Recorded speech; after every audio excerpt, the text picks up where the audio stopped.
And we're here. Hello. Hello. Good Hi, all. afternoon Welcome. again. Welcome. Wednesday, another afternoon generational change. I'm Jen. I'm Peter, but this may be the last afternoon show for a little while, so don't get too excited. Yeah. How's everything on your end? Everything is good here. You know, it's always down to the last minute, wondering if you're going to show up. Of course, I'm going to show up. I've just got a really busy day today. So we talked. Yes. So, are we going to talk about the AOC thing, or what do you want to get into? Let's get right into it with our good friend who is here. We are not going to make the lady wait. You know, when you do local politics, there's not a lot of good people that you really get to meet and get to know. Because when it comes to local politics, you get to see people's true colors. People may act one way towards you when you don't have anything that you have to offer them or anything that might potentially be in their way of ascendancy when it comes to politics.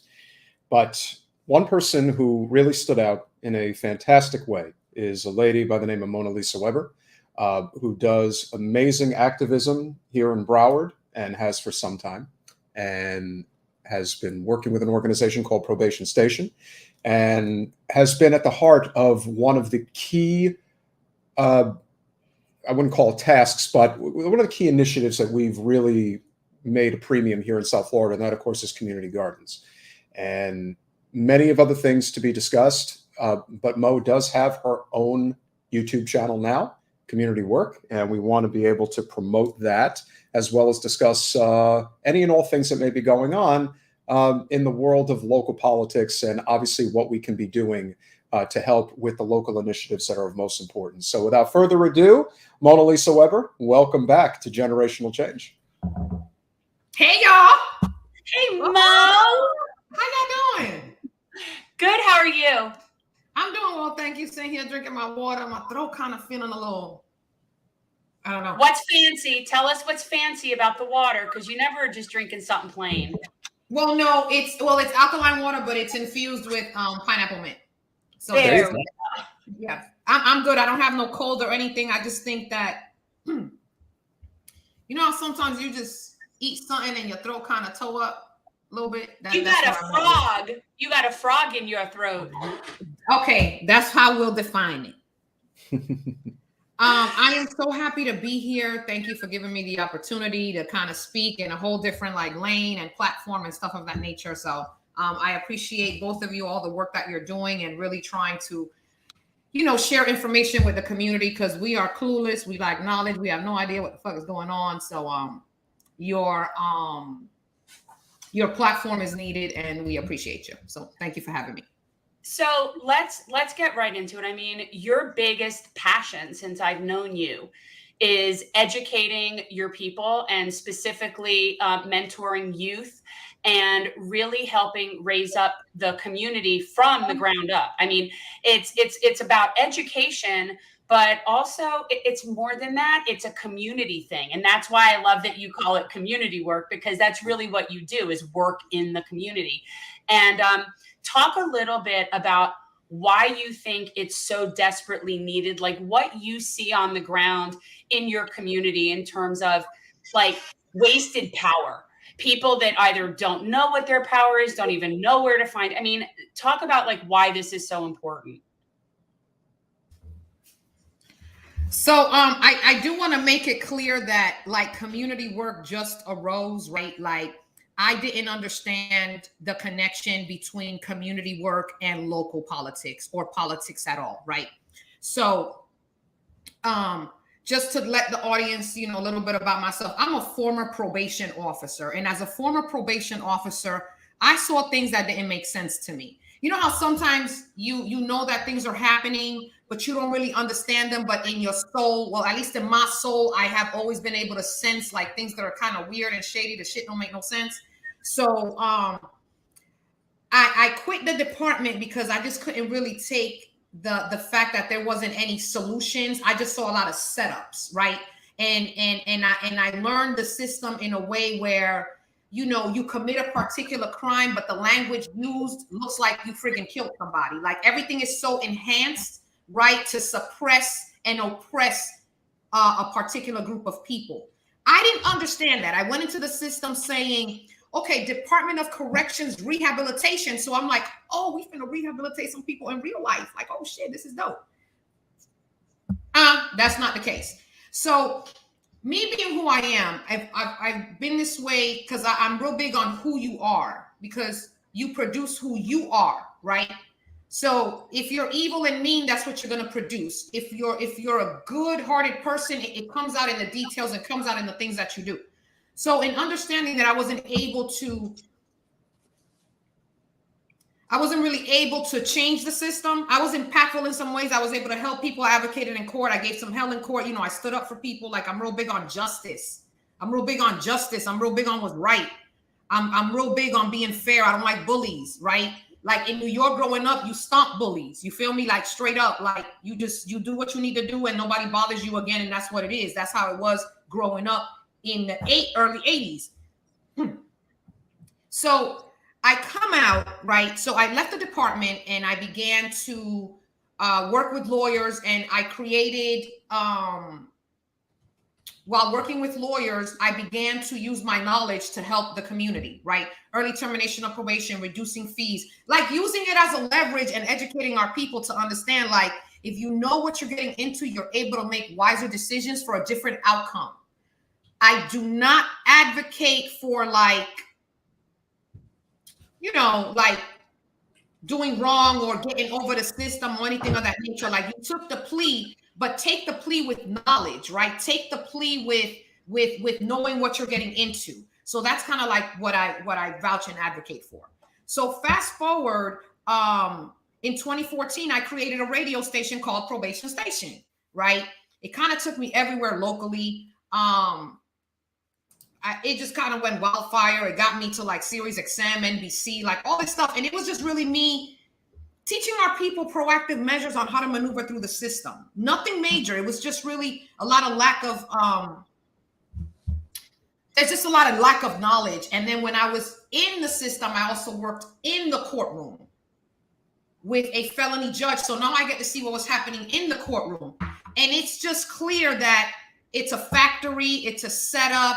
It's just everybody's in cahoot with everybody, and that's neither here nor there. But I believe it's our responsibilities as citizens to understand what we're getting into, right? When you work a job, when you are going to be hired, or when you apply for a job, you have the proper qualifications, you have the proper understanding of what you're getting into. So this is what we need to be doing, educating our communities on. If you commit a crime or if you get picked up by the police, you need to understand what you're getting into. Both. So I worked for attorneys, helped a lot of people get off probation, helped their situations, very impactful. So moving forward, through my journey of Probation Station, my good friend and business partner, J.C. Duguay, Jean-Claude Duguay, a criminal trial lawyer out of Miami. He was my mentor, my father, my brother, my friend, just someone that I really admired and cared for, a brother of justice, a brilliant trial attorney who wasn't afraid to stand up to the system. He passed away. So when he passed away,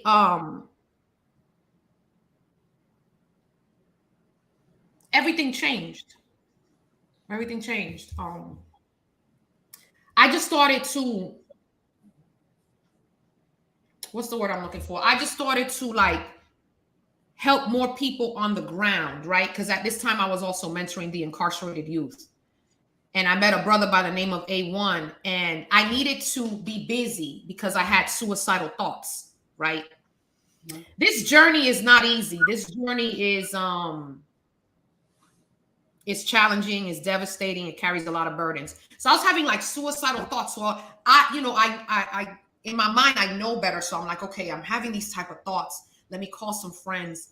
A good friend of mine, Jensen Mentor Cox, was the one who kind of like literally picked me up from the floor to be like, look, you're needed, you're valuable. You know what I'm saying? Like, let's pick you up. Like, you have work to do.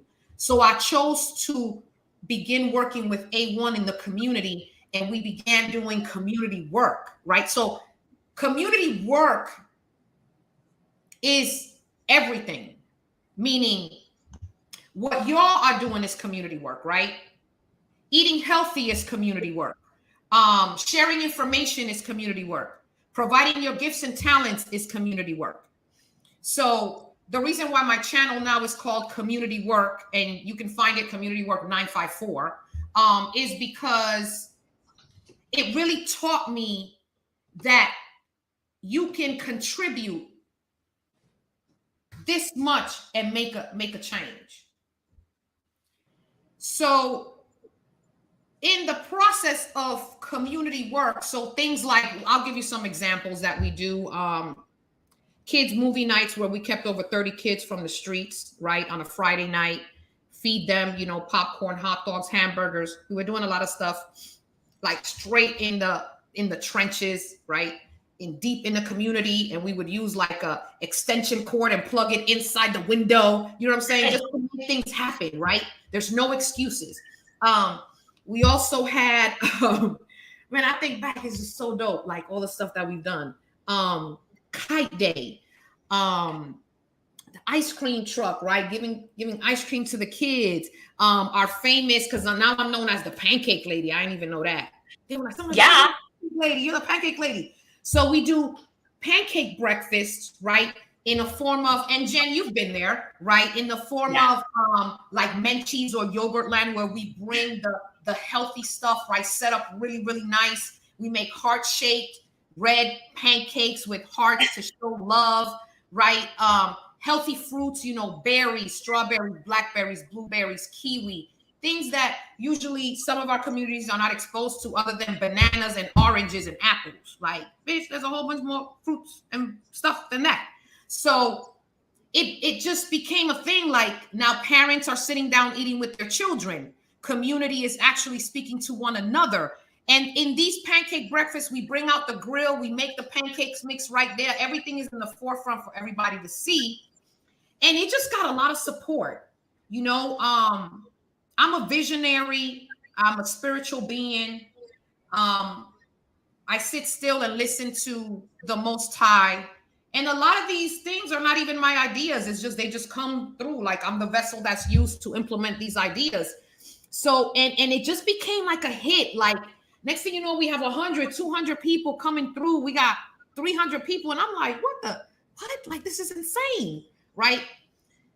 So that's what helped me get closer to the people, as I've already been close to the people, right? But it brought me closer. And now you start hearing all these stories, right? That kind of like stick right here, like, right? And you're like, oh my God, like, what the are we supposed to do with all this?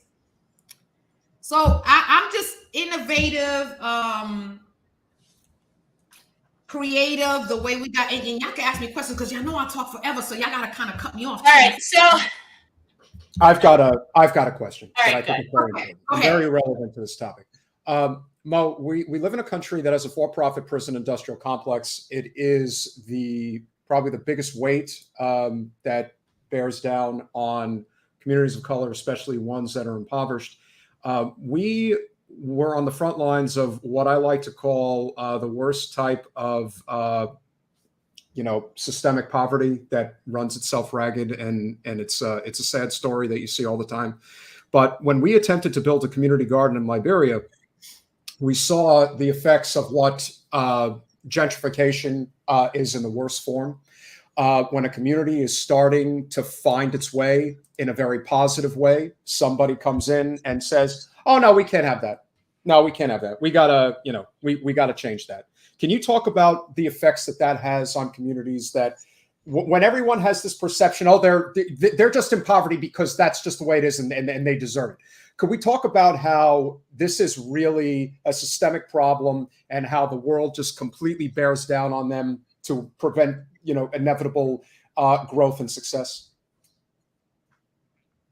Damn it, man. You had to talk about the community garden. You already know. Of course. Okay. I just really feel that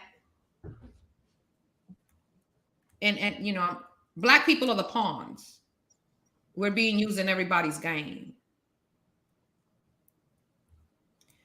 And everything that's happening is in purpose, right? I'm not even going to say on purpose. It's in purpose. Like, it is strategic. Everything has been designed to ensure that the Black community does not get the proper education that is needed. Like, everything is designed in that way. Like, for example, you know, we have the local school board races, right? And I'm learning. Okay, so y'all please bear with me, because when it comes to politics, I'm still learning, right? You know, Peter, I ask you questions. Jennifer, I ask questions. I ask questions of, like, because I'm still learning this, because it's just so much. It's so many different levels, from, like, you know, school board, commissioners, mayors, state reps, Congress, right? I'm learning all this stuff now, like all these different lines that are cut to, like, red line. And, you know, I have my real estate license, and I knew about redlining, but I didn't realize, like, really, like, you know, I just had some epiphanies, right? Of, like, holy shit, this is what's really happening. So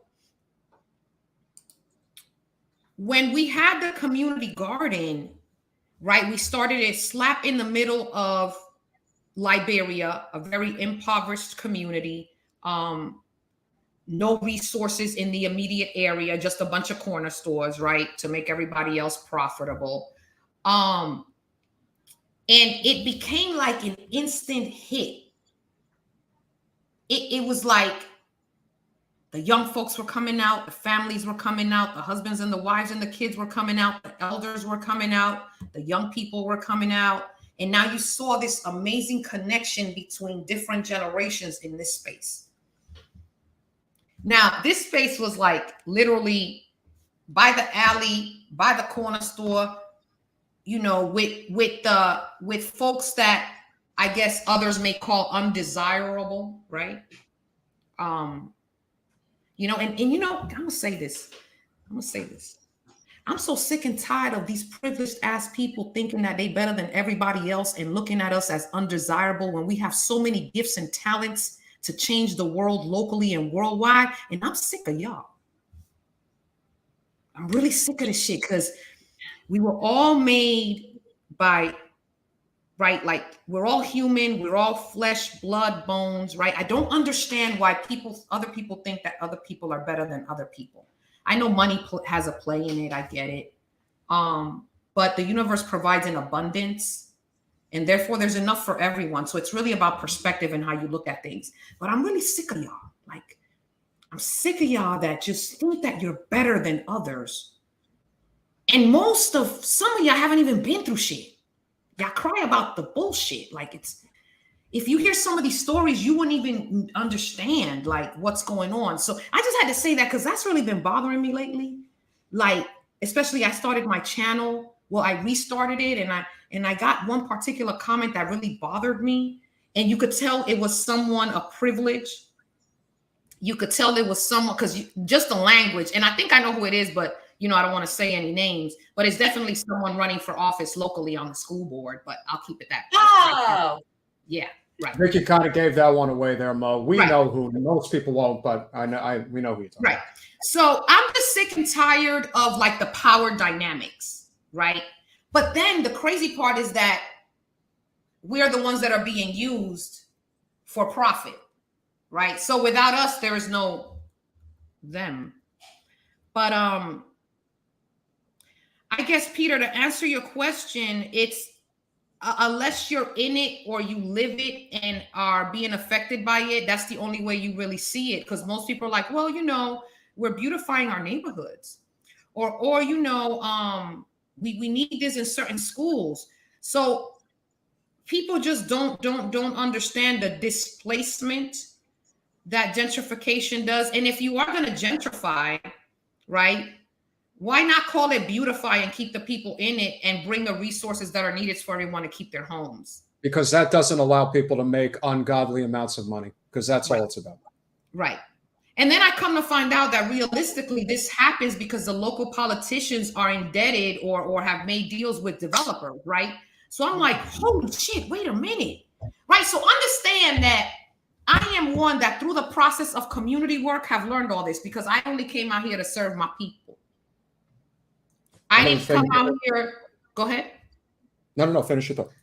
I literally, so I don't know. Can some people kind of relate to when you're like, there's something in your soul and you want to just do it, right? With no hidden agendas and nothing in the back of your head, but just like, okay, I want to teach the young folks about this. There's no agenda. It's just you coming out and you're doing something because that's what your inner core is telling you to do. You know, some people don't believe in certain things, so I don't want to offend anybody, but, and that was all I came for. I just came out to help the people. I've been helping people since I was a kid, since I was little. My mom used to pick up homeless people from under the bridge.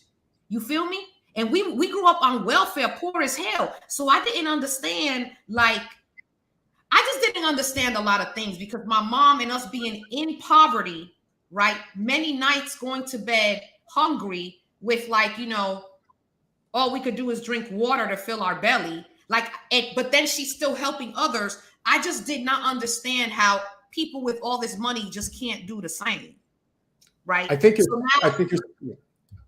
seeing it everywhere.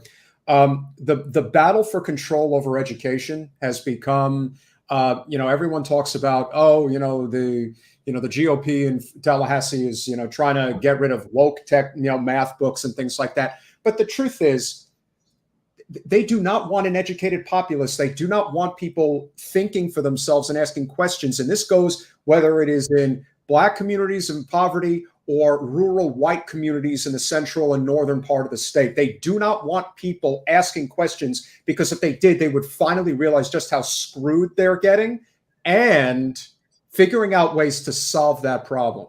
And I think that that's something that we see. And listen, it's probably not lost on you either, Jen.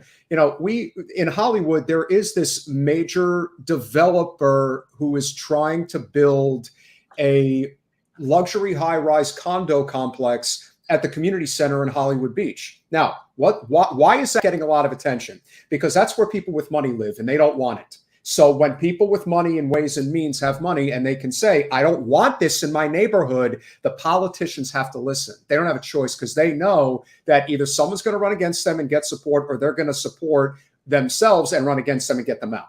Whereas in communities of poverty, they're just, again, like you said, they're the pawns on the chessboard. It's like, we'll just step on them. They're easy targets anyway. But if people in those neighborhoods start learning how the game is played, that's the most dangerous thing to the establishment that could possibly happen. Right. Yeah. So that's where I come in, right? So I remember, man, this shit was crazy. So, and I think, Jen, you was there. So we're having this pancake breakfast about, I don't know, 100, 200 people are there, some shit, right? Yeah. And then I'm seeing politicians coming through. So I'm like,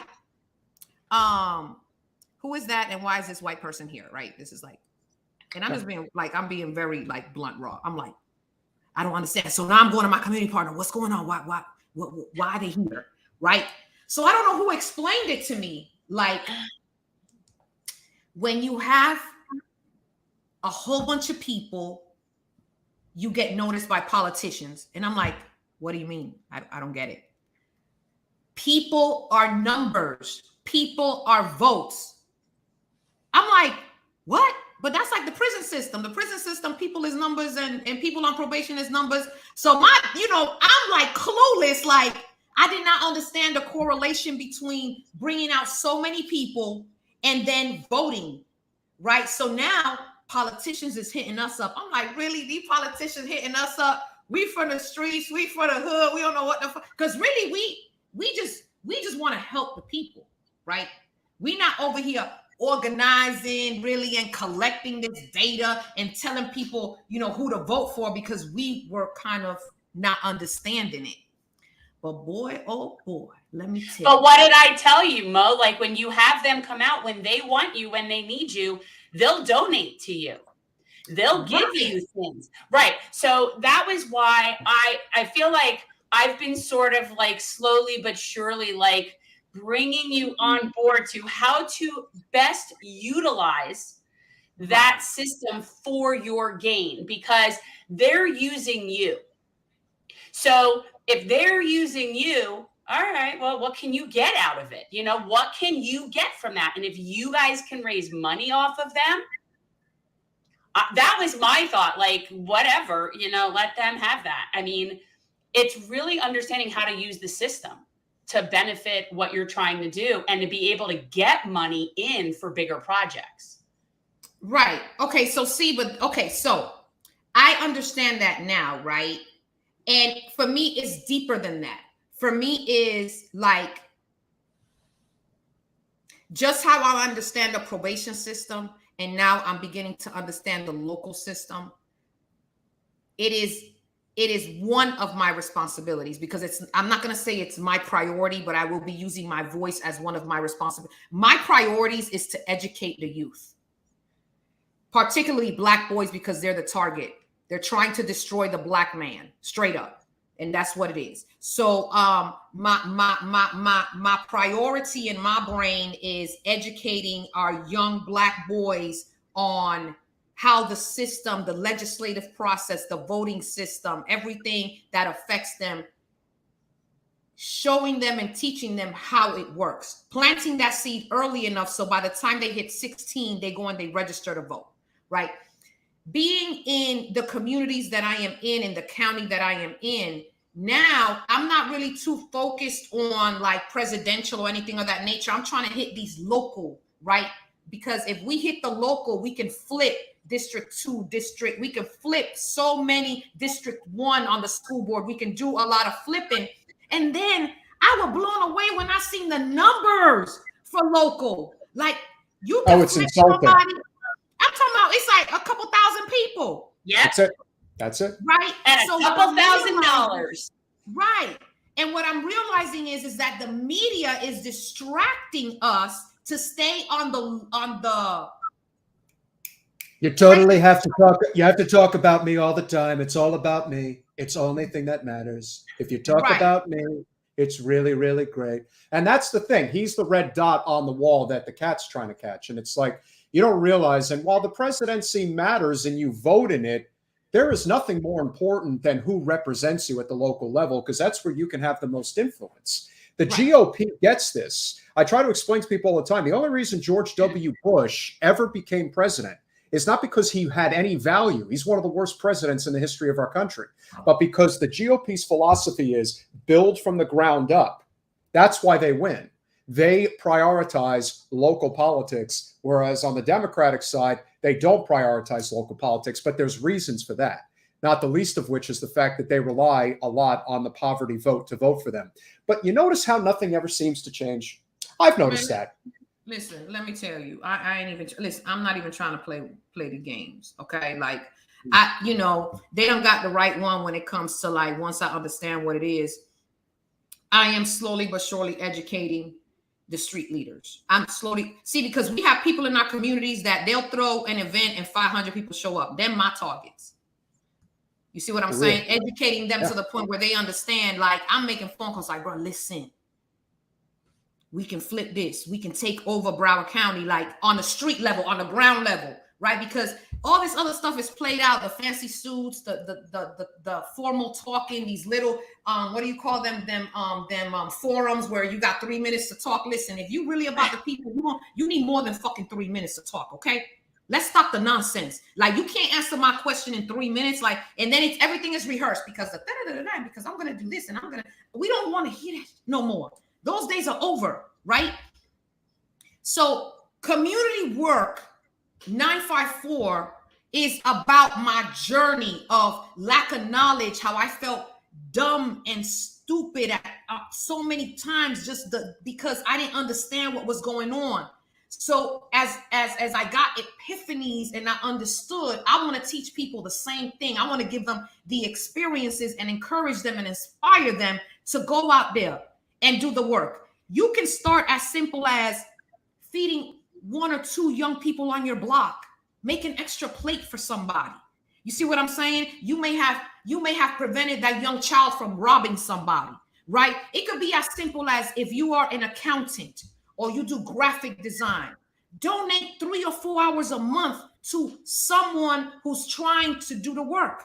That means you're doing the work, right? Use your gifts and your talents to help. Don't, just give a couple hours a month to help a small organization grow that is impactful.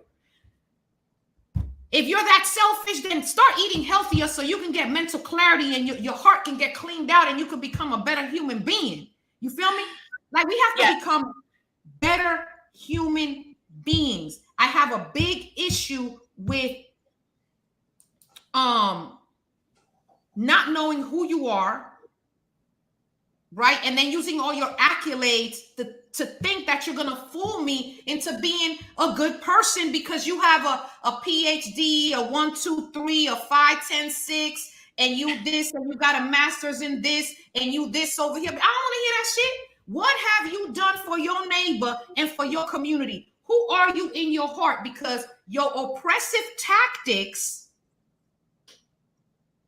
and your racist mindset and the language that comes out of your mouth is destroying the soul of our children. You can say something to a child that will damage them for the rest of their lives. I'd rather get punched in the mouth. Yeah, me too. You tell me something that's going to linger for the rest of my life. Like, we got to start looking at people for who they are, not what they did or what they have done, or who are they in here and how do they pour that into contributions to the community. If you don't want to be bothered with people, donate $5.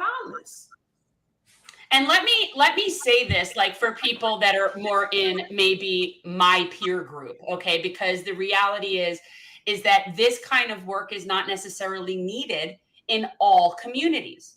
If you happen to live in a community that is very, very a privileged community, then you should absolutely find a way to work in other communities. So, and I'm not saying that feeding your neighbor next door isn't valuable in any community, but like, some places need the work more than others. And I think that most people don't realize that because they don't step outside of their own little, ecosystem. And that's why for me, I'm always so like, I feel like in so many ways, Mo, I'm like always up your ass. Like, what are you working on? What can we do? What can I do to help you? Oh yeah, I do. Yeah, I do. I got to give you a shout out. Let me tell you about Jen, right? Jen. Some people will say, oh, Jen is problematic. Here, look, oh my God, Jen, Jen this and Jen that.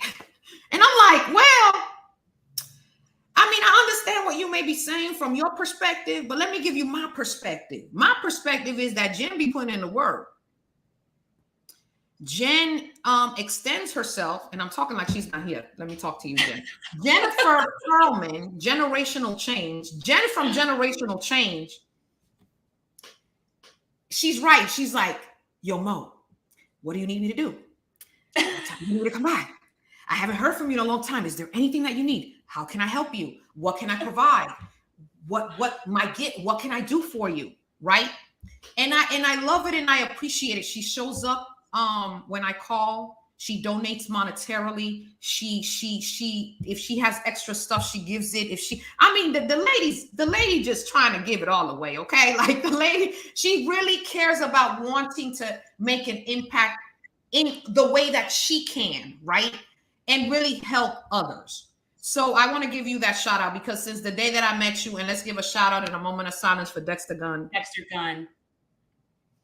Dexter Gunn, that's how we met. Dexter Gunn introduced us. Dexter Gunn was at the forefront of Amendment 4, really, really hitting the ground. A solid brother, a brother who helped brothers get out of prison with his knowledge, a brother who just was an amazing human being. And I met Jennifer Perlman through Dexter Gunn. So he's the reason I reactivated my law license. Like, he was just very special. I feel like I knew him for a short while, but like it was very monumental in like this sort of turning point in what I'm doing. It's just, it was very important to me. But I feel like I'm so like on you about this because you have your fingers on the pulse of what people in need. way more so than I'm going to ever be able to really detect. And I feel like you've allowed me entrance into an understanding that I never would have had about so many things. And like, I am forever grateful for that. So like, for me, it's like, and I've said this to you before, it's like, I kind of just want to be around it. Like, you've got this, I mean, I hate to say black girl magic, but there's this thing about you that is just like, I don't know. It sucks me in, Mo. Thank you, Jen. I appreciate you. Jen has been in the trenches with me. Like, so we had a brother out in South Broward that allowed us to use his home. Like, I'm talking about this little tiny place where we actually made all the pancakes and we fed at least 100 and something people, fresh pancakes with sprinkles and fresh fruits. And, you know, and it's all about, it's about not having any excuses. We can do a little bit every day. Can you imagine if everyone did a little bit? Yeah. Right. And that's what it's about. I'm still learning, right? I'm still figuring things out. Even when you ask, you know, what do I need? At times I really don't know. You know what I mean? Because although I'm an advocate, I'm still in it, right? In the process of figuring this out and learning and wanting to help our communities and really educate our communities. And education and understanding local politics is very important. I've actually now made that part of my work because I see the connection now, right? Because I've converted you, Mo. When we met, she's like, I don't want nothing to do with nothing about politics. You keep your, I don't want anything to do with any of that. And I'm like, you got to figure out what works for you, you know? And right. I'm glad I was part of that. Yeah. You were part of it. Peter was part of it. I remember having like a real deep conversation when I first met Peter. He had come down from up north and he really like broke down a lot of things. Some friends that I have as well really broke things down, really talked to me about how the school board is broken down, how it's broken down in districts, and just several people have really helped me understand this. So if it's taken me this long to understand, imagine communities who can't even make the connection. So it's going to take time. It's going to take love. It's going to take consistency. It's going to take creativity because ain't nobody, you can't just be going up everywhere and vote. They're going to be like, vote for what? Look what I should look like every day anyway.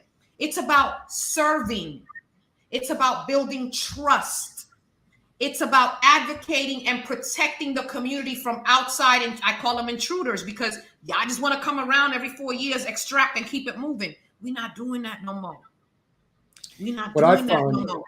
Stop asking them for their votes and not giving people anything. What I find most interesting, and this is why I feel like Jen has to run one more time, is because the communities that are the most neglected are also the ones that have the most power when they're engaged. That is why Obama beat Clinton in 2008. That is why Andrew Gillum beat Gwen Graham in 2018. And that's not what the establishment wants. The establishment wants you to do what you're told, even if you're going to be engaged in the process. You see, they act like they care about impoverished communities, particularly Wasserman Schultz, who has famed it for a generation. But if your community had, let's say, 500 people knocking on doors on behalf of Jen, they would try to squash that in a second. They wouldn't. They would come up with some scandal, some type of excuse, some gentrification plan. You know, they've been able to convince you that the big bad GOP, and that's not to defend the GOP and their actions, but the big bad GOP is what is standing in between you living even worse than you're currently living, or us basically keeping things exactly as they are. And maybe it gets a little better, maybe it gets a little worse. But the truth is, you have a lot more power than you think. That is what they don't want you to know. And when individuals like yourself really start educating the community, you know, that's where we have to have your back, because if you start building real community outreach and you start helping non-corporate, street-minded individuals get elected into positions of power, that there is nothing more dangerous, because that doesn't allow the rich developers to continue this charade that they've been able to get away with. This doesn't allow FP&L to continue to poison our water because they think that we're just addicted to fossil fuels. That's where the most money comes from. We could be building green communities, sustainable communities, easily. Those are and that's just the surface. It gets so much deeper than that. There are people who are strictly in it for their own personal selfish gains, like the person who came in to gentrify the community where the community garden was. And they're everywhere. And the only way that this is going to change, and this is a blueprint for everywhere, quite frankly, there are, for every Weston, there is a Liberia, maybe multiple Liberias. Those communities are not allowed to thrive unless somebody else is suffering. We do not have a living wage. We do not have universal health care. Our planet's on fire. We're in endless war, and we can't afford to live. So what the hell do you think is going to happen? At some point, the dam's going to break. And so the fact that you do what you do gives us hope, because when we first started getting out there in the community, like you said, there were people who may have acted like they cared about Jen, but the truth is they were going behind our back, going to people like you and saying, oh, keep Jen away from any position of power. We can't have somebody like her upsetting the apple cart around here. But the walls talk, and we know who's actually fighting for the right causes and the ones who are not. And you, my friend, are fighting for the right causes, and cannot thank you enough for what you do. Listen, I appreciate your words. I appreciate what y'all doing. And for me, you know, it's in me. Like, this is my life's work. You know, I call the channel community work, but for me, it's like my life's work, because I believe that we are all here to be caretakers of the earth, right? Like, we have an opportunity to wake up every day, and I look at the earth like my home, right? Which we have to take care of the earth and everything in it. So again, because it provides in abundance. So I just, you know, consider myself a caretaker of the earth. The universe provides in abundance, and we have a responsibility while we're here to make sure that we leave something better for the next generation, or even, you know, we don't even want to think that far ahead. You know, we leave something better for our local communities, you know, for our schools, let's say. But for me, it's really for the bloodlines of the next generations, and for us to feel empowered, because I also struggle. I'm like, holy shit, I feel, oh my God, I do have power. You know what I'm saying? Like, oh shit, this is real. Like, you know, because there's so many things that kind of like down you, like oppress you and bring you down, and you think it's not. We have to teach that when you are rejected, it's actually you're being redirected. Right? So, yeah. Right. So I've been rejected all my life, right? I've been an outcast in a lot of spaces because, again, remember I said I'm just. I don't like bullies. I just don't care who you are, what title you carry, if you're black, white, blue, pink, or purple. Like, you're not gonna bully a black person, a Spanish person, a white person, a child. Like, I'm not on that. Like, because who are you to do it, right? So everybody, so many people have this false sense of entitlement. And it's just like, really, like, I always think about why. Like, you feel me? Like, we all bleed the same way. We all got the same red blood. You know what I mean? Like, it's all about being humble and loving, and just, no one is perfect, right? We all have blemishes in our past. We've done stuff, whatever, that we may be proud of, may not be proud of, whatever the case may be. But at the end of the day, what are you doing today that's going to help the tomorrows? What are you doing tomorrow that's going to help the more tomorrows, right? Let's see each other as assets to one another, and let's start like really focusing on things outside of ourselves. I think that we take things too personally. I think that there's a lot of sensitivity going around where we're not understanding our position or our power here on earth as we stand. right? So I'm still learning. And the journey of community work, I definitely want to share it because like I've been blowed by the stuff that I've seen or experienced. And I'm like, but I really thought this person cared. Like the levels of depression that I've gone through, right? I talk about my depression not often, but I do share it because a lot of people are going through it. So I'm not this, oh my God, Monalisa's like the shit. No. I really want to take care of the earth, and I'm finding ways every day within myself to be able to do that. But I've also learned to take care of myself. And when I know that there's a level of depression coming in, I chill out and I regroup and I go through my process, and then I come back out a little bit stronger, a little bit wiser, and probably redirecting a few energies. But I'm just a regular Monalisa, a woman that cares and loves. All of us can do the same thing. Find your gift and just gift it. You feel me?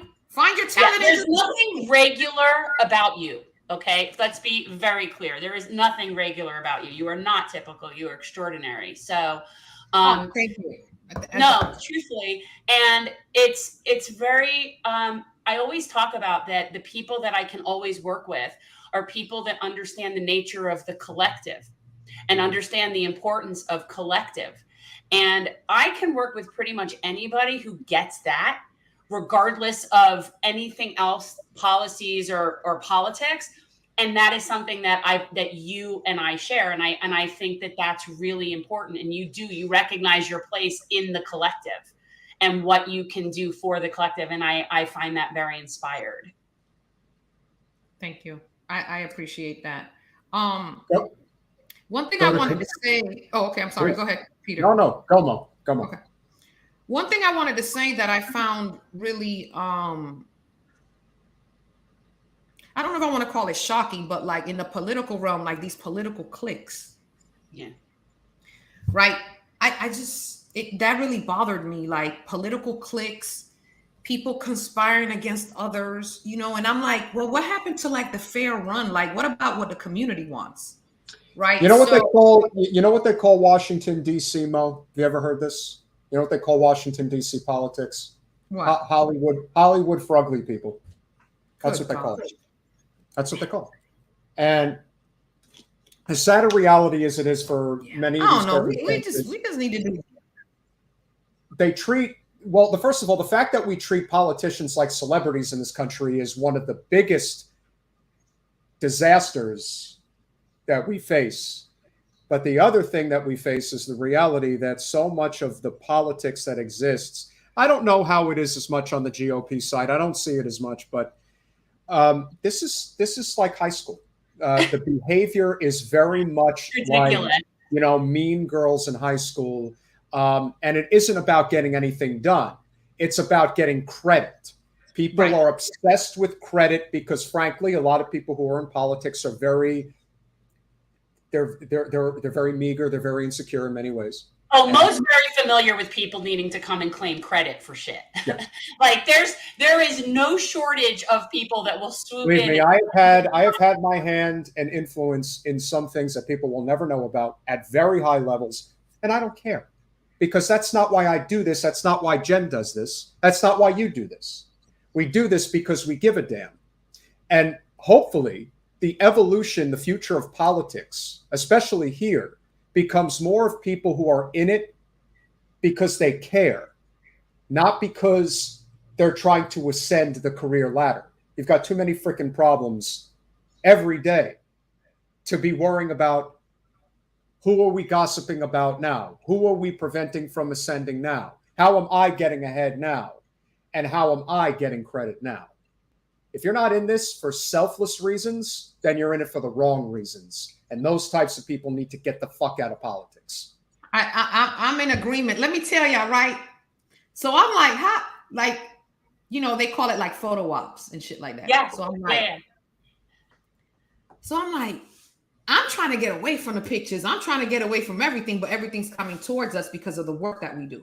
So what I'll say is this: when you really putting in the work, like people come to you.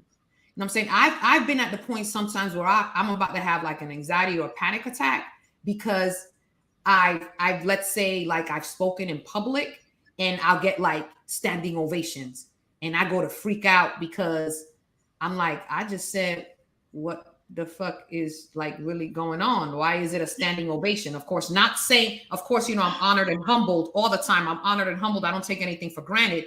But for me, it's like I'm speaking the truth that we see. And it's almost like we're at the point where the truth is a lie and lies are truths, right? So I'm always honored and humbled, and I'm going to be me, always will be me. And what happens is shit just gravitates. Like there's a point where it's like, oh, well, I mean, I got news stations on my cell phone, like, what you doing next? I'll get calls to be on, you got to come up to New York. And I'm just like, but I don't want to, can I just do the work and go home? I don't want like all this crazy recognition. But then I learn in order to get support, you got to get the record, you got to be out there and people got to see you. I'm like, well, damn, it's like a double-edged sword.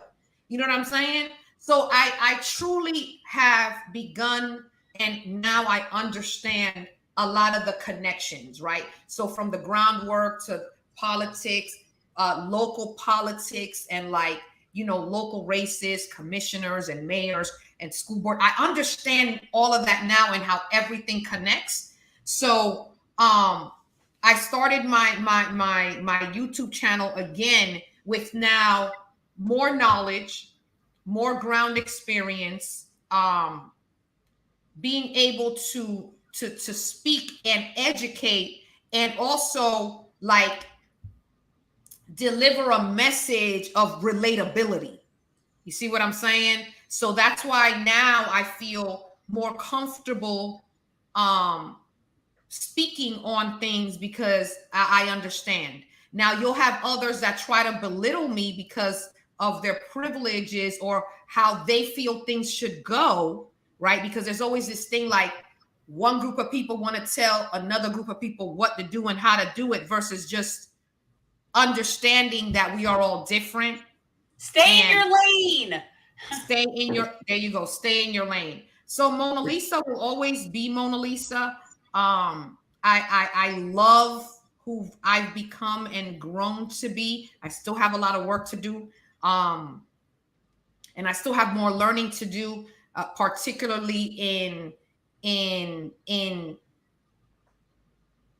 like being able to connect more people and make it bigger. So that's what I'm working on and learning. And I'm working on some curriculums. So Probation Station is my felony probation curriculum here in the state of Florida, where I will be, well, I have, but I will continue to teach people how the felony probation system works, how to be proactive, what research you need to do before you take a plea, right? What to wear to court, which is very important because the judge does judge you. So language is a big thing because, you'll say judge, well, that's the honorable judge. But the reality is that you're being judged, right? So helping people understand like that language is important and you have to be prepared. I'm not defending anyone who has, committed crimes, and it's not that. It's not that. I need people to be clear. We are compartmental and we have to educate ourselves for better outcomes. In addition to that, learning how to maneuver through the community so you do not get misused. I have been misused a lot. But I didn't know, though. You know what I'm saying? Like, I didn't know, right? I just didn't fucking know. So now I know. I know my value. Like, I know my place in this fight. And that's what I'm working towards. Like, that's what it is. I want to share something very important to me, if I may, right? Because I got a text message this morning, which really bothered me because she's a very good friend of mine and she's a good soul. And she finished her felony probation many years ago, and has been a major contributor in the community, particularly around feeding children and the incarcerated youth. And I mean, she gives her life for children, right? In her gift, in her lane, right? She sends me a text message this morning that just really broke my heart. She owes restitution. She is no longer on probation, federal probation. My area of expertise is state felony probation, right? Let's make that clear. But there's also federal probation. I don't get involved in areas that I'm not, I stay in my lane. Okay. Yeah. So,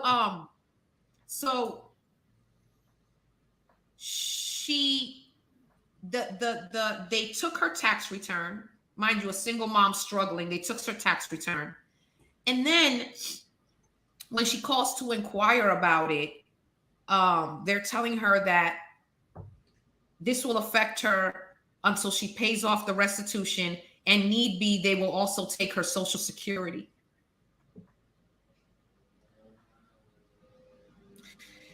And that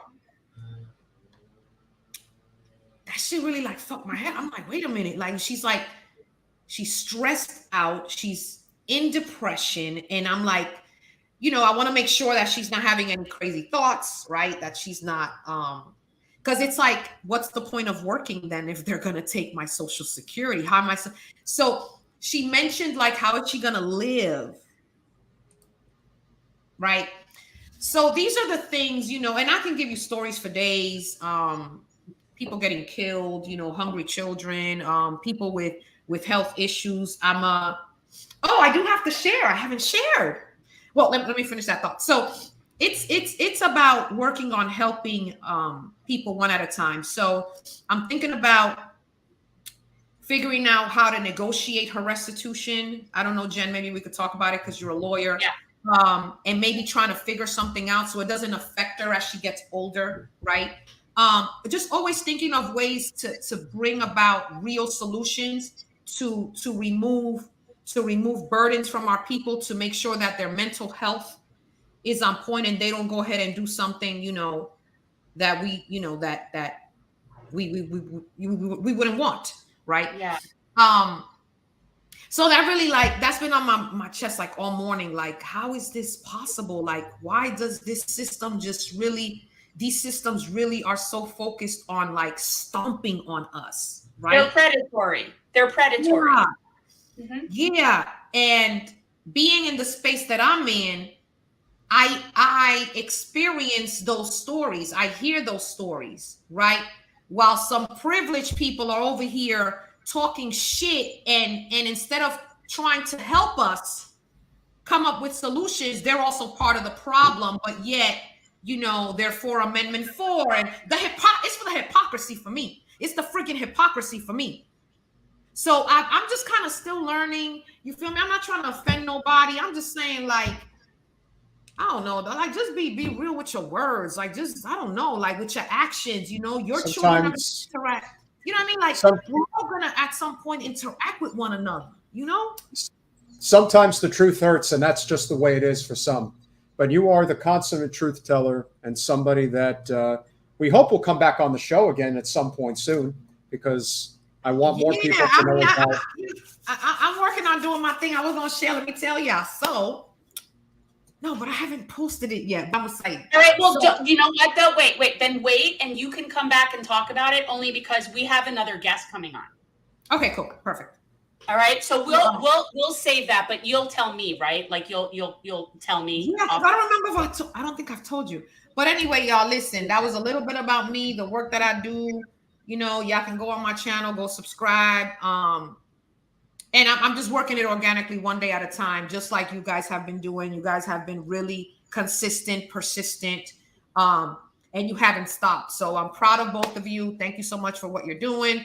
Thank you for having me on the show. Look at my earrings all over the place. I always love the Mo earrings. Jen, you've created a monster, literally. in a good way, the one that we've been waiting for. No, I love nothing is as fierce as like an educated Mo. You feel that's what I was saying. That's what I was saying. I'm like, don't get me educated. With that said, if you haven't gone to Community Work 954 on YouTube, make sure that you get over there to subscribe. Monalisa Weber is the real deal. We need a hell of a lot more of her and people like her here in South Florida and throughout the country. And we certainly hope that you will come back again, because we could She'll come back. I'll drag her ass into the actual studio. I know I'm gonna come back. Like, we be rocking. It's just, I'll date a Bloody Mary in front of her. She'll come back. You know, like, I'm chilling. You know what I'm saying? Like, I'll come back. You know, much love to all of you. Again, like, for real, thank you. This was very cleansing for me too. Like, you know what I'm saying? We need humanity. We need people to shed some tears, get that stuff out of you. So thank you. No. Peace and love. And in the words of my mother, when you do it with love, it will flourish. Well, amen. Thank you, Mo. See you, Mo. Bye, y'all. Bye, Mo. Doesn't get more lovely than her, huh, Jen? I was going to say, well, I don't need to say she was lovely. Mo's lovely. She is very special, and she speaks to the real truth about, you know, the things that we talk about, especially as it relates to, you know, we talk about the fact that so many of the things that go on today is a distraction from the real issues. And that's not to say that there aren't social justice issues, there aren't racial issues. There are tons of issues that dominate the conversation. But the economic issues of our time is what connects everything. Everything is connected to it. Everything. And the reason why we're bringing on a guest that many of you may have not talked about for a while, but he is a fantastic non-corporate progressive from Kansas who ran for the United States Congress in District 3 just a couple of years ago. And he did it against a woman of color that they like to put front and center, but don't like to talk about the fact that she is a corporate representative. The weaponization of our politics is why individuals like Monalisa Weber have to fight tooth and nail every day to get through the weeds of this idea that if we just elect more people that look a certain way and talk a certain way, that'll solve the problem. It's not what's going to solve the problem. But with that said, we are very grateful to bring on somebody who truly understands what is going on in, as the great author, his name is slipping me right now, Tom. You can't be that great if you can't remember his name. No, he's Thomas Frank. Thomas Frank. Oh, okay. He said, "What the hell? What the hell happened to Kansas?" Or is it "What the hell happened to Kansas?" or "What the hell is wrong with Kansas?" It's one or the other. Brent Welder, welcome to Generational Change. You'll let us know exactly what the title is. It's "What's the Matter with Kansas?" What's the matter with Kansas? Yeah. Well, and Tom Frank is a friend. He's been right here in my office, you know, kind of discussing the issues of the day with me before. And what an amazing, you know, author and thinker and progressive leader he is, that's for sure. And by the way, thank you so much for that amazing introduction you just gave me there as well. My pleasure. It's so fun to be on with you guys. It's nice to meet you. Peter knows everybody. Like, I know very few. Like, he'll be like, you know, so-and-so. I'm like, no, I don't. But thank you for coming, and it's very nice to meet you. Oh, it's my pleasure. And thank you for everything you guys are doing. You know, not the least of which, thank you for running against Debbie Wasserman Schultz. You know, I was inspired by her recently. She endorsed a candidate in the Florida 15. And so I made a donation to the opponent of the candidate that she endorsed. So that's how you would have to do it. That's actually that barometer. I always that's what I say to you. You don't even have to really know the issues. You just have to look at who's supporting that or who's supporting that person. That'll tell you everything you need to know. Absolutely. I was on the Democratic National Platform Committee as a Bernie appointee several years ago for the convention that she was supposed to have been running. And I remember, I think it was NPR, a few days or a day after the convention ended, came up to me and said, you know, how do you think the convention went? And, you know, how did it go for the Democrats? And I said, well, The national chairwoman resigned in scandal days before the convention amid allegations that she rigged the entire primary against one of the candidates, and the party still put in that candidate as the nominee. So I would say that it didn't go very well. I don't think you're making any friends with that type of commentary, Brent. I'm just saying. You know what? If we're going to talk about her, then let's talk about her. One of the great research groups that was brought to our attention by Crystal Ball is called Unusual Whales, which basically, if you're aware, tracks all of the wonderful stock trading that these representatives like to do on the Hill. So just a few hours ago, it was brought to our attention Debbie Wasserman Schultz was 456 days late on her, I don't know what this stock is, EMKR, whatever, stock purchase reported today. She has not paid the late penalty, but broke the Stock Act as she has done before. Yet she knows I am watching, so has put the note, this was a simple stock transaction, was her response. Breaking the rules, as simple as it gets.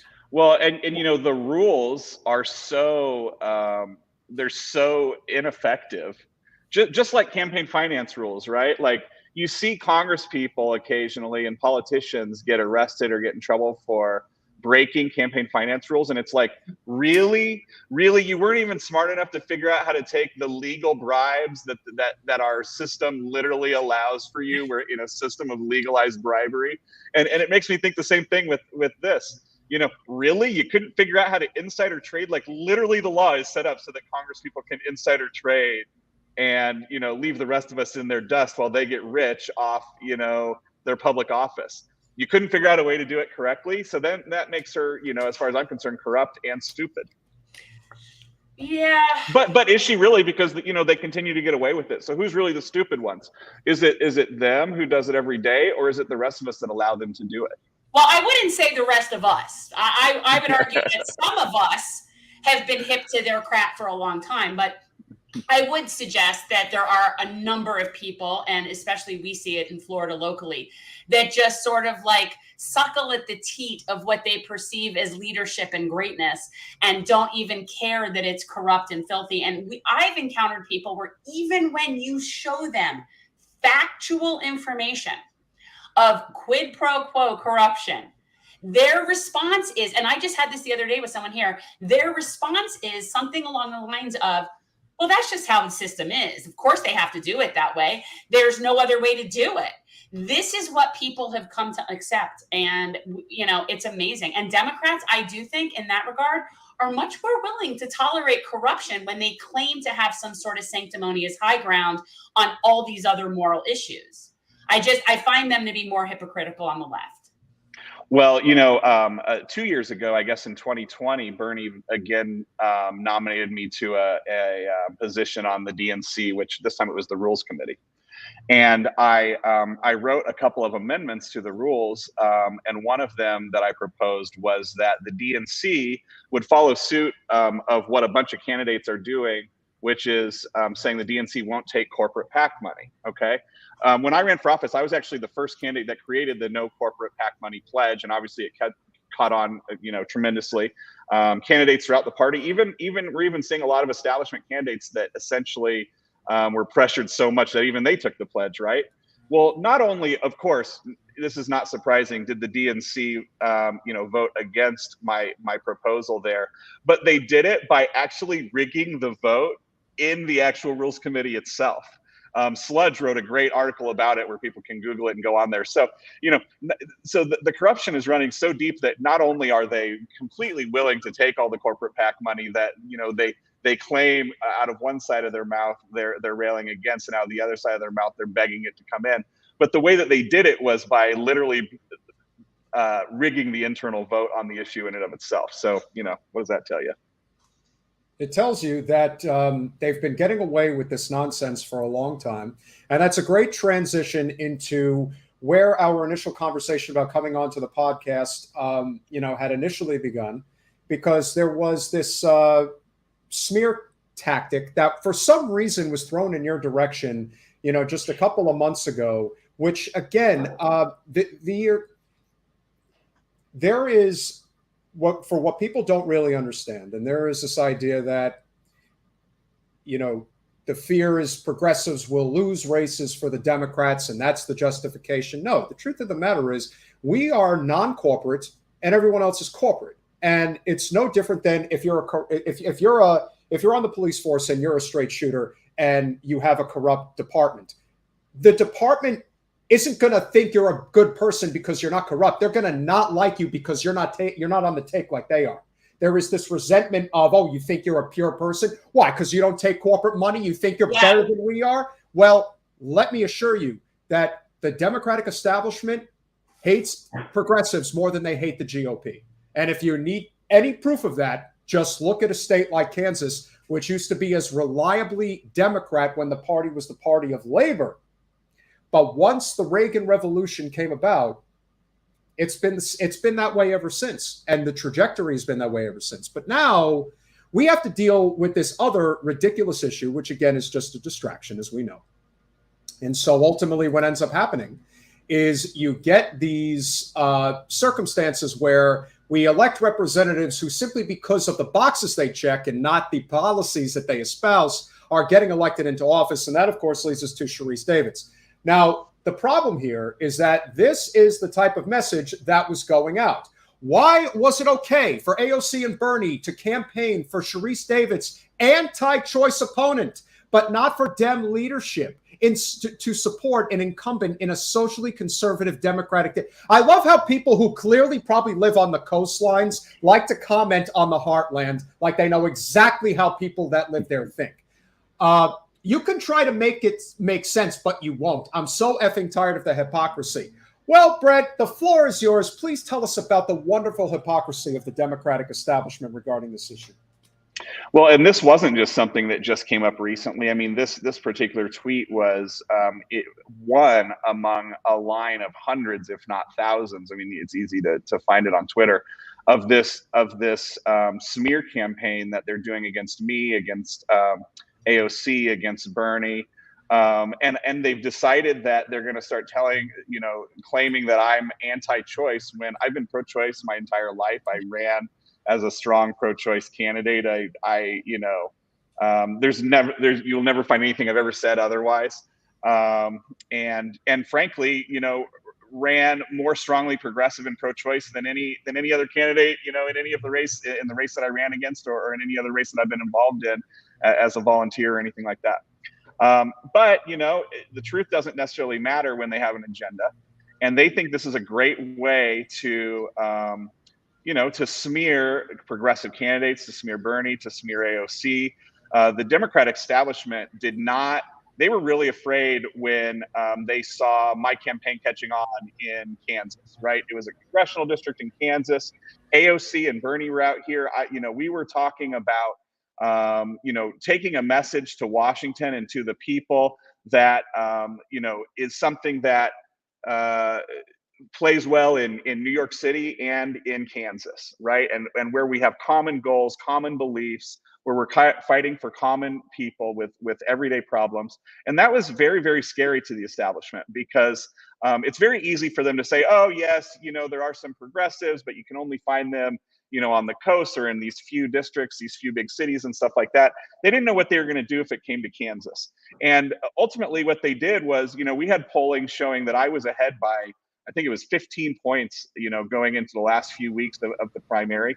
It was just a Democratic primary in a congressional district in Kansas, something that normally I don't think would garner a tremendous amount of attention from the Washington establishment.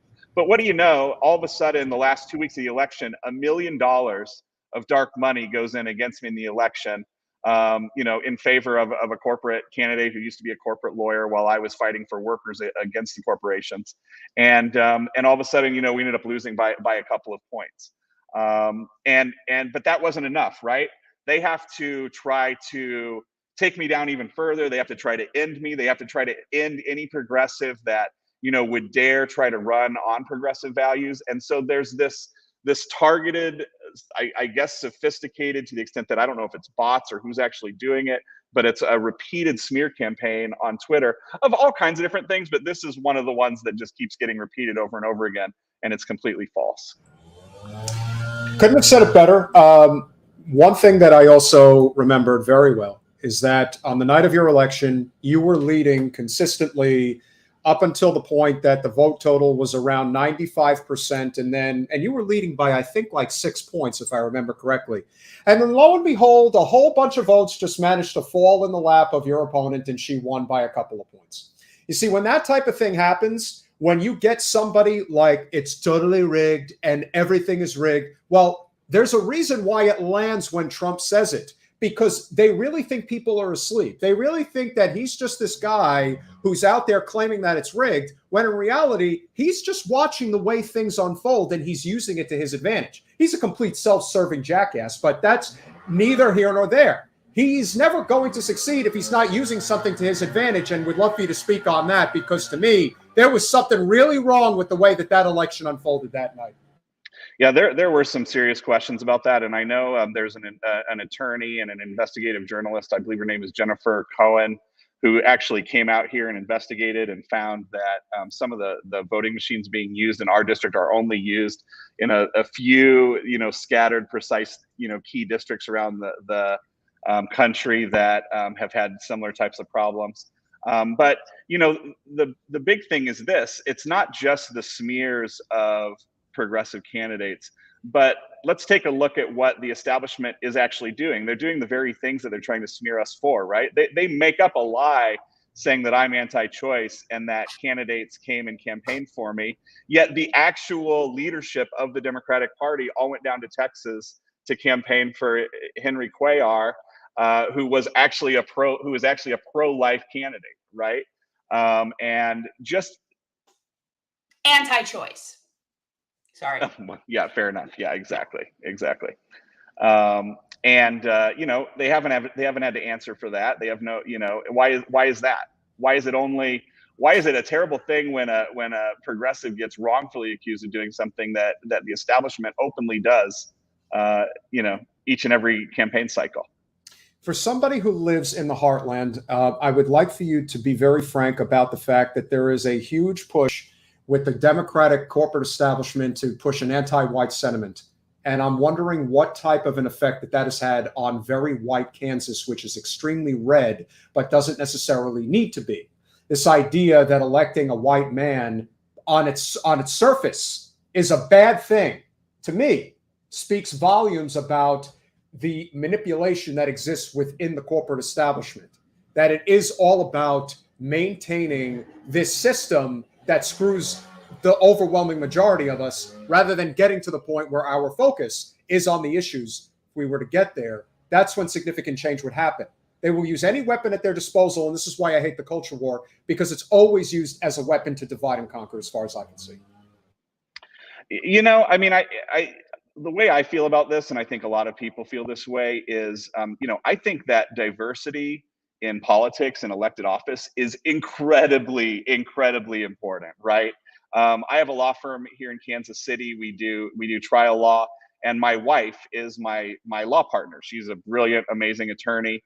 And just having that small amount of diversity, where you have two equal partners, one man, one woman, in a law firm, just brings so many great new ideas and perspectives to every case we do.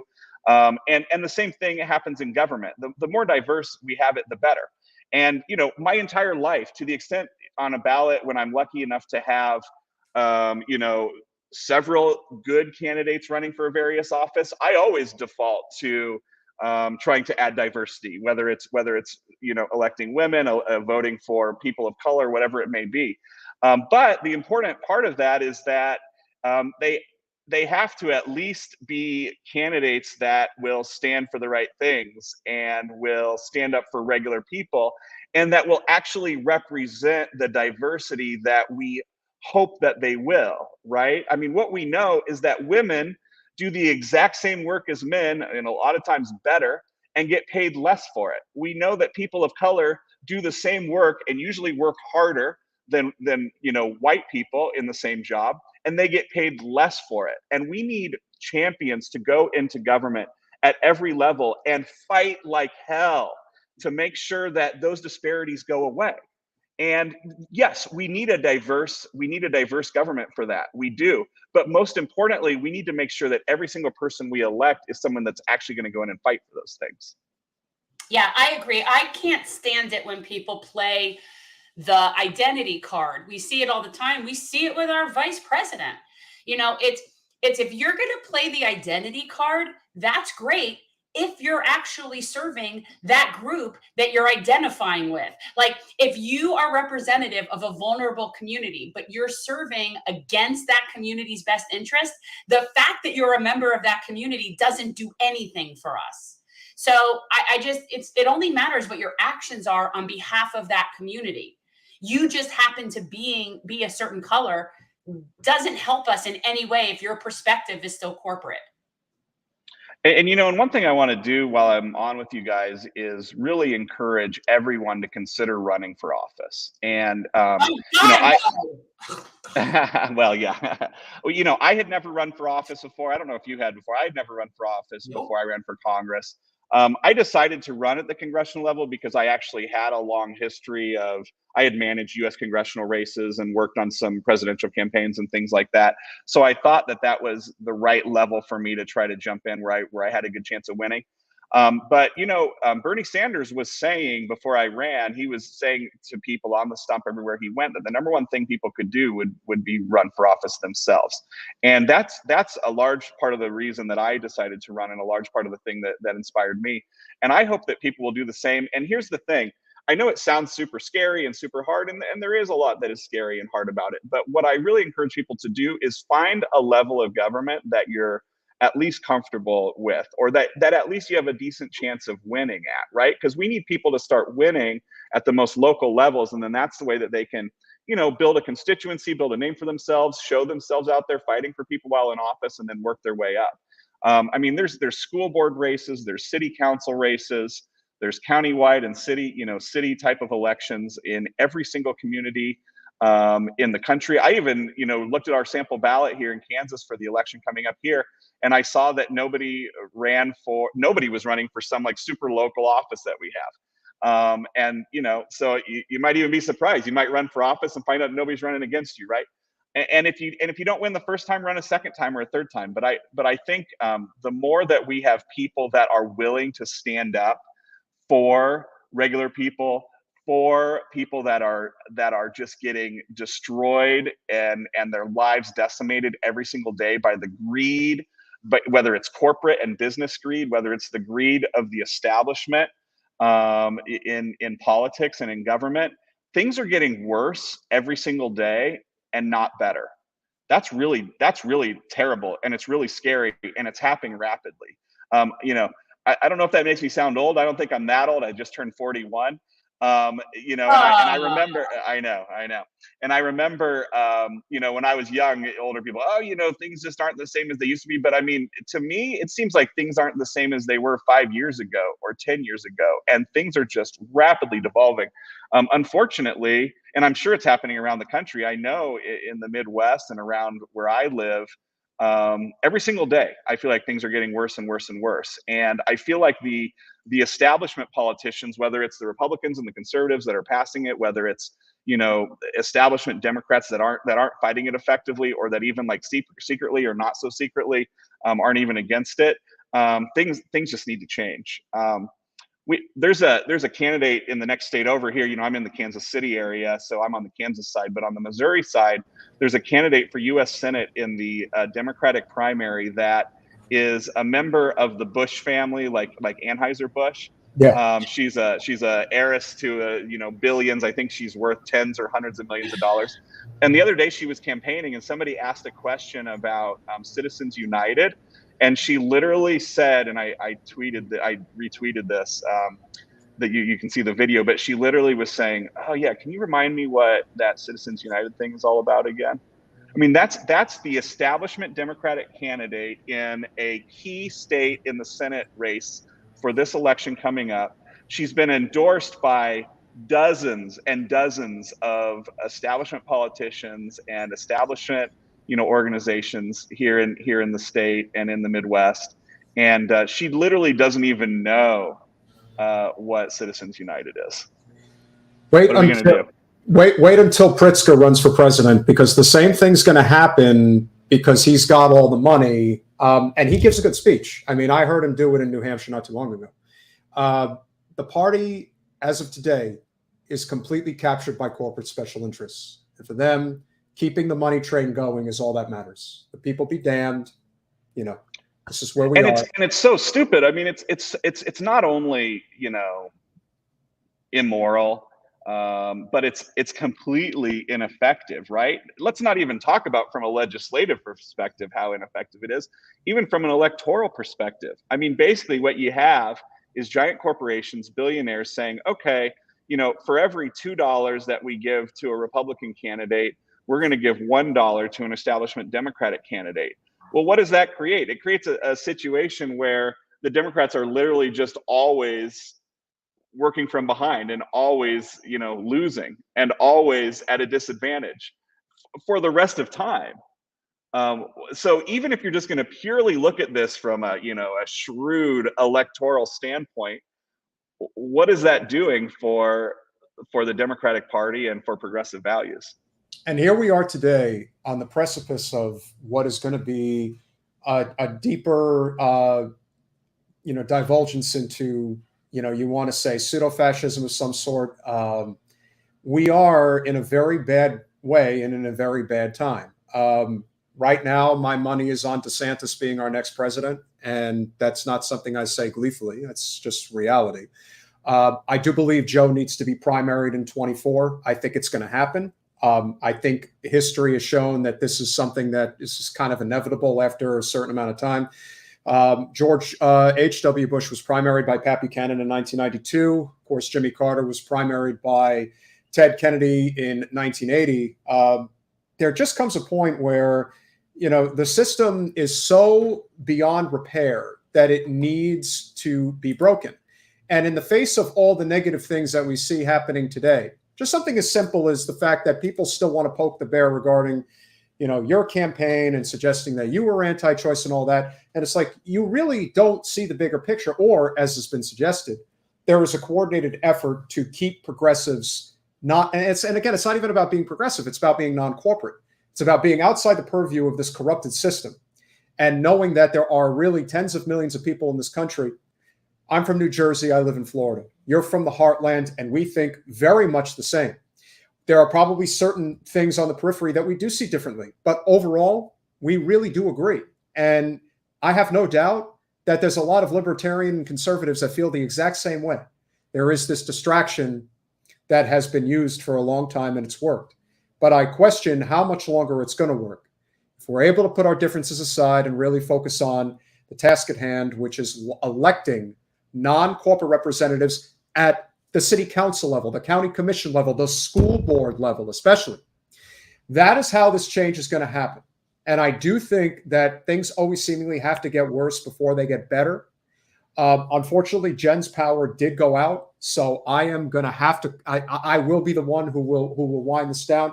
But Brent, it's really been a pleasure having you on today. And if there's anything you'd like to address before you go, anything that you may be working on, any recommendations that you might have, please, by all means, the floor is yours.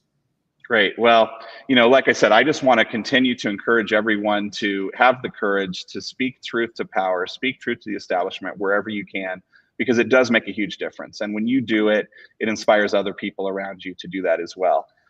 You know, I'm lucky in the sense that, you know, in addition to any political activities that I'm involved in, every day I get to come into work as a trial lawyer that represents regular people against giant corporations and insurance companies. And I get to kind of like let out some of my, you know, energy in that regard, you know, doing those kind of cases. So, you know, another thing I encourage people to do is if you think you have a case, I mean, we specialize in catastrophic injury and wrongful death type of litigation. And our website is welderfirm.com.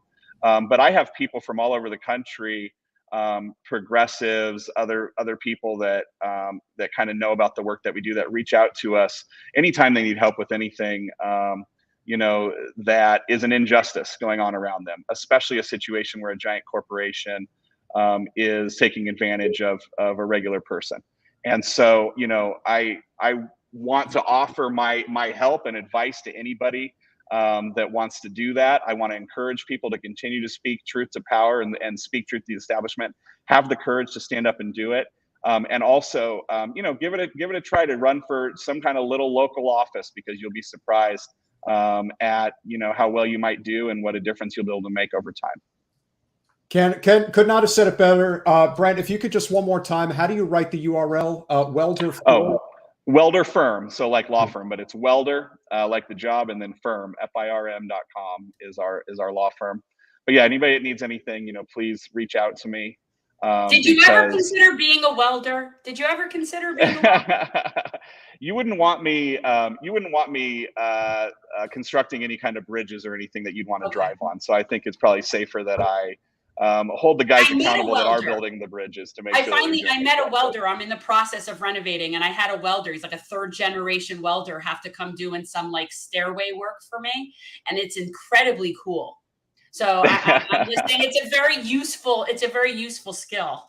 I'm astonished when I see great welders. I mean, the work, I would never be able to do anything like that. All the more reason why we need tuition-free public college, particularly trade schools. Welding is an essential profession in this country that pays well and has great benefits. Oh yeah, there's good money, people. Especially if it's unionized.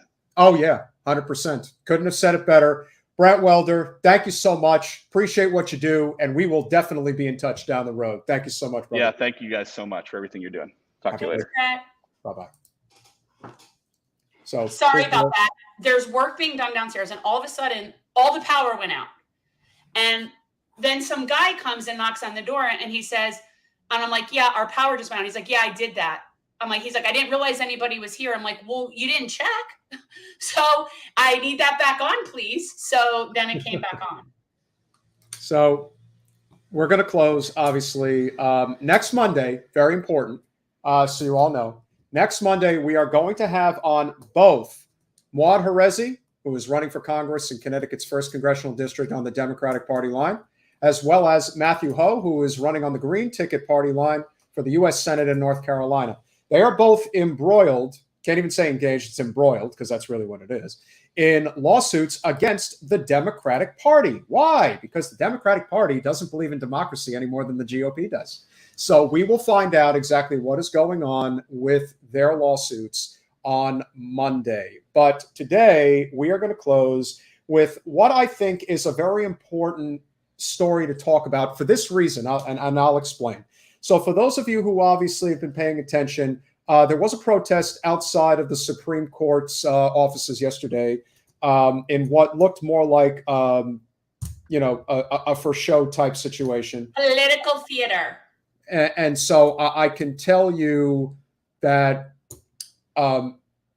we'll show it, but there's a significant issue that I take, not with the activism of AOC, Ilhan, Omar, and the rest of the squad, but you'll see what I mean.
Jen, what do you think? I think it's silly, but I think it's silly, and I think it's even silly to give it more credit now. I think that these are people that have, so there's no problem standing up to law enforcement, but they won't stand up to Mama Bear. So I just, to me, it's like, you don't get to come out and pretend to be a real fighter when you have voted present on things like the dome over Israel, when you don't fight in where you are. So you want to show how you could fight in the outside, but why aren't you fighting on the inside where you are? I find this very performative. I really do. I find it annoying. I think it's fundraising. I think this is sort of like the squad's version of kente cloth tails. I think that, as we've talked about, AOC's greatest strength is at the local level, especially New York City. What she does on Capitol Hill is not only ineffective, but when you put your hands behind your back like your hands are cuffed and then you wave, like you're giving so much cannon fodder to people who don't like you already and people who may be on the fence about you to look at this and think, yeah, this is performative. And I know there are people who are out there saying, oh, no, AOC was really arrested and Ilhan Omar was really arrested. Yeah. And it's okay. like. So they were arrested with no consequence. They were arrested as celebrities. They were arrested and there will be no consequence for that. So that's performative. I don't care that they were arrested. What does that do for us? Are they fighting for a $15 minimum wage, or are they backing down because of a parliamentarian? I don't care about their street theater. These are the kinds of things that make someone like me think less of them, and I'm one of the people that normally defends them. Like, this is just silliness. It's not just that. It's the fact that you're in a moment right now where you're trying to save a woman's right to choose, and there are people who still do not understand that human nature acts in very selfish ways sometimes, in mysterious ways. And there are people who simply are not going to support an initiative because they simply don't like the way you act or your conduct. There are many people who didn't vote for Bernie Sanders because they simply didn't like that he was such a curmudgeon. Well, this is how I am. And if you don't like it, that's too bad. And I'm just disappointed all around by all this. And it's almost like it just feeds into our whole like TMZ culture. You know, like it's just fodder. That's all. And I don't think, again, this would be like one of those prime examples of the fact that, right now, here's a good example. You've got Nancy Pelosi's husband who has been caught trading, I kid you not, $5 million worth of stock prior to a U.S. Senate vote. If that's not criminal behavior, I don't know what is. And nobody in the Democratic Party says anything. Wasserman Schultz does it on a smaller level, but is still doing it nonetheless. And no one is calling it out. And so if you're not willing to even go so far as to say, President Biden, we have to do something about this. And we are not, again, it's like you tie your hands proverbially behind your back when you don't even have them tied. You don't need to have them tied. You have power. You have influence. You could be out there actually doing something to change the circumstance. And instead, going in front of the cameras, I don't know how you think that's going to help you. Fundraising. That's fundraising. And how that's any different from the crap that Pelosi does, these are people that are now seemingly to me just training to walk in her footsteps. Because to me, this kind of performative shit, it's the same as the kente cloth shit. You're never going to see Katie Porter doing this. No. Ever. No. And I hate that she's like the one person we can let. You're never going to see Bernie doing this. Like that's not. Because it's not real. It doesn't make anything happen. Is anybody really concerned that AOC is going to be prosecuted to the full extent of the law, and that she's actually going to see jail time for speaking out and using her First Amendment? Or Alex, the fact that you decided to give air to the other Alex Stein, for catcalling you on the Capitol steps. Ooh, look at that juicy booty and who cares? You're a federally elected representative. You're one of the most recognizable politicians in the country and in the world. Like, why do you even give air to it? Why? What's the point? You're going to help him get several thousand subscribers more on whatever channel and stuff he does and make him more money. And you're going to look like a baby in the process. Yes, I know it's tough. It's not easy to do what you do. Yes, I know there are threats. There are difficult components to this job. But Alex, whoever is giving you advice, they ain't giving you the right advice. This is not helping. You think you're going to run for the U.S. Senate against Kirsten Gillibrand in 2 years? You think you're going to run for president at some point? She can't. It's very limited. It's very limited. And when It's you're out very there, niche. and the facial expressions when you're doing, the people will not be defeated. People, again, and I defend you a lot. We do, yeah. And that just that does not help. No. And you've got Cori Bush, who's in probably a more competitive primary than people are even admitting right now, because the establishment is desperate to get her out. Another state senator gets propped up to go run against her to try to knock her off. You know, we are grateful that, you know, you and Ilhan are going to go to St. Louis to help her, and Lord knows she needs it. And that's where your strength really is getting out the vote, and that is necessary. But we're in a situation right now where we are staring down, as I like to say, the barrel of a DeSantis presidency, or dare I say, a Trump 2.0 presidency. And that is not something that should be taken lightly. We're in a situation right now where the narrative has constantly been thrown at us that we are not allowed to speak up for our rights. Everyone wants to talk about the fact that Hillary Clinton and Debbie and all of them got away with their cheating, and the fact that they turned off so many independent voters that Trump somehow managed to win an election that had not been seen since Truman defeated Dewey back in 1948. That was because of Jill Stein and Susan Sarandon. Instead of the fact that it was about a system that's broken and people are not being served. And it's no different. You know, everyone talks about, you know, like we talked about Kavanaugh and Barrett and, you know, and Gorsuch and who might have been there if Hillary had been president. Well, what about the fact that 300,000 Democrats voted for George W. Bush in Florida in 2000? And that is why he's president. It has nothing to do with the fact, as I mentioned the other day, that a whole bunch of Jews in Palm Beach and Broward County voted for Pat Buchanan. We know they didn't mean to vote for him, but that's what you focus on. Why don't you focus on, or you focus on Ralph Nader? You don't focus on the fact that there were 300,000 in a state that was decided by 537 votes. You never talk about that. And that is how Sam Alito and John Roberts are on the Supreme Court. What about that? How come they don't get blamed? Because it's a narrative. Well, and they're also not necessarily the same level of unqualification and just like completely politicized as Amy Coney Island, you know, or Brett Kavanaugh.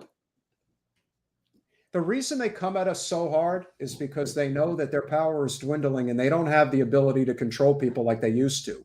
So constantly shaming and screaming and telling you that you're bad and you're an enabler of fascism, or you're a sexist and a racist and a bigot and blah and everything you could think of, or you're an enabler, or you hate gay people, or you hate trans people.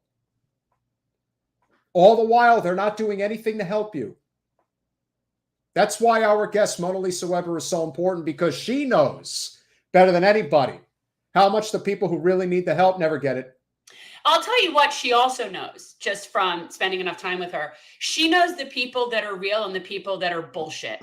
She knows the people in the community that are wanting to be there for photo ops and the people that are real. She knows. I would love to see you run again with her basically as your right-hand woman, and any one of those you-know-who's even attempt to get in your way, because they're going to have to deal with her, and that ain't going to be good. Look, I have to handle Mo very delicately about politics. You know, first of all, Mo is an empath, and she takes things like very, like it physically affects her.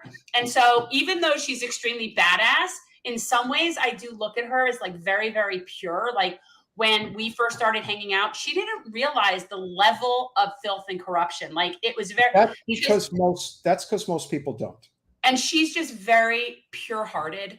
And a lot of this stuff, she knows I protect her. I feel like a lot of this stuff would sully her if she knew how filthy it was. So I'm very, very respectful of that, and about how much I can pull her into that world, because first of all, I think she'll end up like having a throwdown with somebody and it'll just go badly for them. So I'm kind of in some ways protecting other people.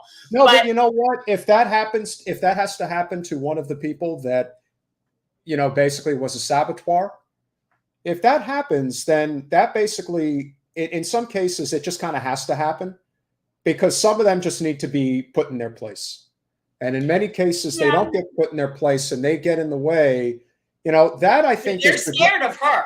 Let me tell you, they're scared of her. They are. Well, listen, you told me about the one time that, well, let's just not name names. It doesn't matter. No, we're not naming names. Basically just froze like a statue. Oh, yeah. And that's, again, the truth is, Jen, you need people like that. You just do. Well, Mo is, she's fierce, but she's fierce, but she's sensitive, like she's in some ways, she's like a delicate soul to me. Like, I feel like I protect her at all costs with that. Like, I only want her involved to the extent that she needs to be. Well, with that said, if you like what we're doing, and I'm sure a lot of you do, go to patreon.com/generational change for as little as $5 a month. You could become a patron. Do we have any new patrons, Jen? Maybe? I haven't gotten any in a while. We need some. We need some more help. We need patrons, people. Paul, it's at the top. It is, get that for you. Community work. And I think it might be officially Community Work 954. Yeah, guys, check out her channel. And it's very varied. And she's very into healthy, sustainable living. She's very into, community farming. And she's always posting really healthy things. She's very into juicing. Just really things to try to help people become more and more self-sustainable and less dependent on the people that are their oppressors. That's basically what it's about. So with that said, we hope you enjoyed. Again, make sure you go to patreon.com/generational change. $5, $10, $25 a month, whatever you're feeling spicy about today.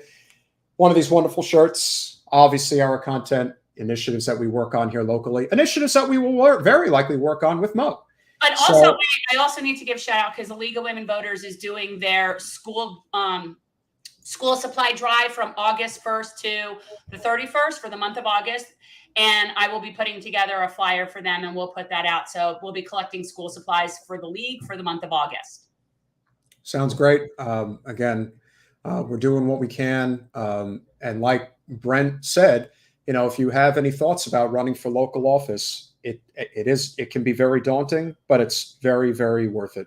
And did you put out there while I was disconnected that that's something we're willing to help people with locally? It really is a very small task politically to run for some of these local offices, and you get a lot of bang for your buck. You do. Everyone focuses on the federal seats, and the federal seat, again, the only reason why we have really centered in on the federal seat here is because Wasserman Schultz really is that bad and that powerful and this area needs a change. But the truth is, in most places, it is very unlikely that that's going to happen. We've had conversations with multiple people who insist on running for federal office when they have no chance. And there are opportunities, whether it be for, as we said, city council, county commission, school board, even mayor, and have the opportunity to win. Best example, and he's a really good candidate, is Richie Floyd, who's now a mayor out in the Tampa Bay area. Or is it St. Pete? So we need to get him back on. He was adorable. Yeah. So we got a lot of work to do, as you guys know, but keep up the great support if you can. And if you can become a patron at patreon.com/generational change, it would be awesome and much appreciated. Remember, Monday night, a very, very enlightening conversation will be had. Rob, there's a gentleman named Robert Milwee that's in the primary that qualified against her. I've communicated with him. He is apparently running as a centrist Dem against her in the primary. That's all I know. He'll convince all of the Dem clubs and caucuses controlled by Karen Fortman to come over to his side. Trust me, he's working on it. He's working on it. He's not going to pull progressives. He's really, it's kind of silly. He seemed nice enough, but that's all I know right now. And then Carla Spalding is in the Republican primary, and she also has someone else in that primary. There's another person in the Republican primary too. Carla will win, and she'll be, a thorn. Let me tell you, I'll vote for Carla in the general. I voted for her last time in the general.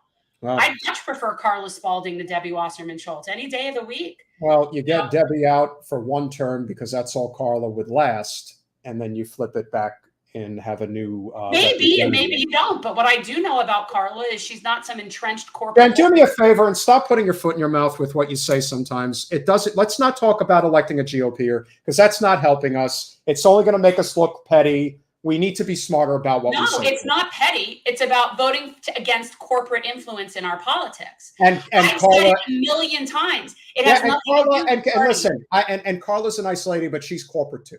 She takes all of that money. It's all a shell game. They're all part of this problem. And she'll end up voting on things that will end up being even worse in many instances. This is all ridiculous anyway, because there's not a Republican winning that seat. So it doesn't even matter. That's the point. I guess not. But, unfortunately, they'll look for anything that they can use against you. And that's what they do. Because they don't care about making things better. They just care about maintaining the fiefdom for however long it lasts. But not going to last forever. It never does. They all think it will, but inevitably it changes. And that's why we're here. That's what we're trying to do. So with that said, we appreciate you guys. We hope you enjoyed, and we hope to see you all on Monday.